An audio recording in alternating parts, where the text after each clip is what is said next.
की जॉब कर रही थी और मुझे ट्विटर से टेक करो के बारे में पता चला। शुरू में मुझे थोड़ा डर लगा कि पता नहीं कैसे मैं कर पाऊंगी कि नहीं, क्योंकि मुझे बिल्कुल भी कोडिंग नहीं आती थी।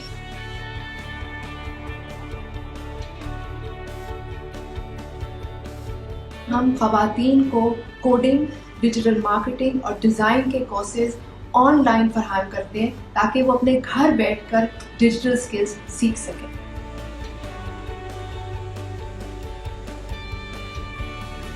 हमने टेक्निकल स्किल्स सीखी कि किस तरह कोडिंग से जो है हम वेबसाइट्स बना सकते हैं।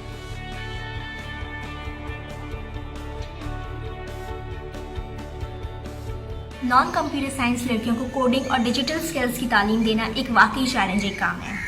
इसलिए हमने अपने प्रोग्राम में डिफरेंट लाइफ स्किल्स कंपोनेंट को भी इंक्लूड किया, जिस तरह कम्युनिकेशन, प्रेजेंटेशन, रेजिलियंस।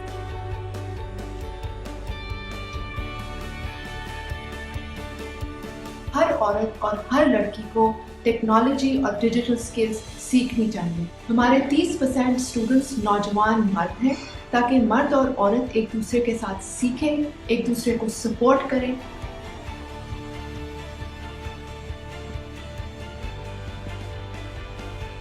जॉब मिली टेक करो की हेल्प से, और इस जॉब के बाद जो है मैं काफ़ी खुद को फाइनेंशियली इंडिपेंडेंट फील करती हूँ कि और मुझ में काफ़ी कॉन्फिडेंस आया है कि मुझे जो है अपने खर्चों के लिए किसी पे डिपेंड होना नहीं पड़ता।